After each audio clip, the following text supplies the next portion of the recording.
राधे राधे, जय श्री कृष्णा। मैं सीमा सिंह आप सभी धर्म प्रेमियों का स्वागत करती हूँ। आज मैं आपको तेजादशमी की व्रत कथा सुनाने जा रही हूँ। अगर आप व्रत करते हैं तो साथ में आपको कहानी भी सुननी चाहिए। इससे व्रत के साथ कहानी सुनने का पूरा फल मिलता है। भादवा शुक्ल दशमी को तेजादशमी का त्यौहार मनाया जाता है। इसमें कच्चा दूध, चूरमा, लड्डू बनाए जाते हैं। कहानी इस प्रकार है। एक गांव में एक जाट परिवार था। उनके बेटे का नाम तेजा था। वह कोई काम धंधा नहीं करता था। जब वह जवान हुआ तभी भी वह घर में ही बैठा रहता था या फिर इधर उधर ही घूमता रहता था। उसके सभी भाई काम पर जाते थे, लेकिन तेजा कोई काम धाम नहीं करता था। तो उसकी भाभियां उसे ताने देने लगी। एक दिन उसकी माँ ने डांट डपट कर उसे खेतों में काम करने के लिए भेज दिया। पहले उसने कभी काम किया नहीं था, इसलिए उसे पहले दिन काम करने में अनेक दिक्कतों का सामना करने पड़ा। तब उसकी भाभी खेत पर उसके लिए खाना लेकर आई। जब वह घर पर रहता था तो सबसे पहली रोटी वही खाता था, गरम रोटियां खाता था। जब उसकी भाभी खाना लेकर गई तो तेजा ने कहा कि भाभी, तू गरम खाना क्यों नहीं लेकर आई? तू तो ठंडी रोटियां लेकर आई है। तब भाभी ने कहा कि देवर जी, अगर तुम्हें ज़्यादा ही गरम रोटी खानी है तो तुम अपनी पत्नी को लेकर क्यों नहीं आते? वो कब तक पीहर पर बैठी रहेगी। अगर इतना ही गरम रोटी खाने का शौक है तो अपनी पत्नी को लिवा लाओ, जो इतने वर्षों से पीहर में बैठी है। भाभी की बात सुनते ही तेजा घर आया और अपनी माँ से पूछा कि माँ, मेरा विवाह कब हुआ और मेरा ससुराल कहाँ है? तब माँ ने कहा कि बेटा, जब तू छोटा था तभी तेरा विवाह हो चुका था। तेरा ससुराल यहाँ से बहुत दूर है। तब तेजा अपनी माँ से ससुराल का पता पूछकर अपनी पत्नी को लिवाने के लिए ससुराल पहुँच गया। पहले या तो पैदल यात्रा करते थे या फिर खुद की बैलगाड़ी या घोड़े गाड़ी पर बैठकर यात्रा किया करते थे। तेजा अपने ससुराल घोड़ी पर बैठकर पहुंचा। जब तेजा ससुराल में पहुंचा तो उसकी सास गाय का दूध दूह रही थी। जैसे ही घोड़ी की आवाज़ आई, गाय चमक गई और गाय ने तेजा की सासू को लात की मार दी, जिससे सारा दूध ढुल गया। तेजा की सास को बड़ा गुस्सा आया। उसने कहा, तुझे काला सांप डस ले।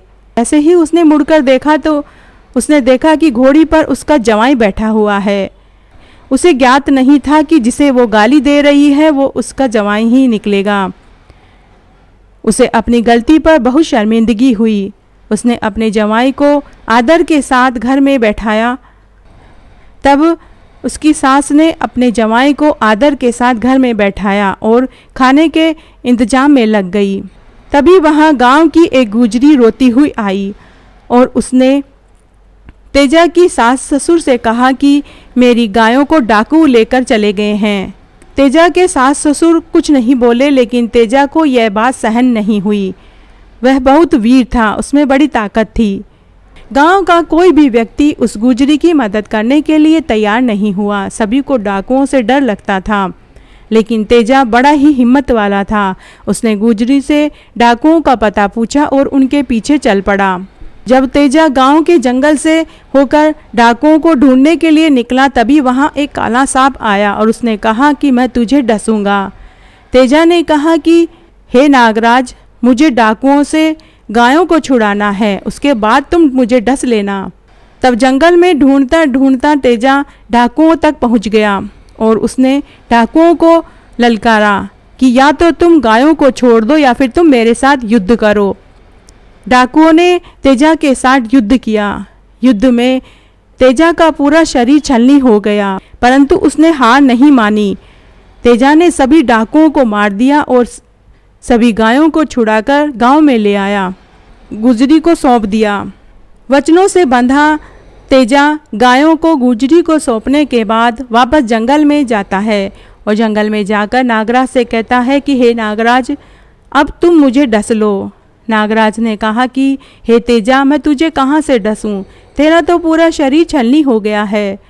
तब तेजा ने कहा कि हे नागराज, मेरा पूरा शरीर छलनी है, परंतु मेरी जीभ अभी भी सलामत है।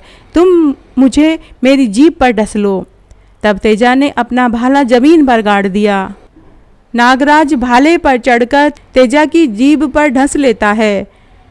जब यह खबर पूरे गांव में पहुंची तो उसके ससुराल वाले उसी स्थान पर आए और उसकी पत्नी भी वहीं पहुंच गई।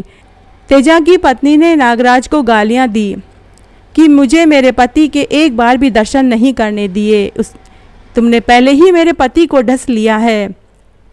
नागराज ने कहा कि हे माता, तेरी माँ ने तेरे पति को शाप दिया था। तेरी माँ ने तेरे पति को शाप दिया था कि तुझे काला नाग डस ले, इसलिए यह शाप की वजह से मुझे तेरे पति को डसना पड़ा। तब नागराज ने कहा कि हे माता, तेरा पति पूरे जगत में पूजा जाएगा। आज के दिन सभी तेजा दशमी के रूप में तेरे पति को पूजेंगे। सांप का काटा जो भी तेजा जी के स्थान पर आएगा, उसके सभी घाव ठीक हो जाएंगे और वह हंसी खुशी वापस अपने घर को जाएगा। इसीलिए पृथ्वी पर तेजा जी के रूप में वह पूजे जाने लगे। तब तेजा जी की पत्नी उसी दिन अपने पति के साथ सती हो गई। उस स्थान को तेजा जी का स्थान के नाम से जाना जाता है और उस स्थान पर अभी भी हर वर्ष उत्सव मनाया जाता है। अभी भी वहाँ मेले लगते हैं। तेजा जी के स्थान पर सांप का कटा जो भी जाता है वह ठीक हो जाता है। जय हो तेजा जी महाराज की जय, जय हो तेजा जी महाराज की जय। इस तरह आज मैंने आपको तेजा जी की एक पौराणिक कहानी सुनाई। आशा करती हूँ आपको ये ज़रूर पसंद आएगी। मेरे साथ बने रहने के लिए आपका धन्यवाद। आगे की कथा कहानी के लिए भी आप मेरे साथ बने रहें। धन्यवाद।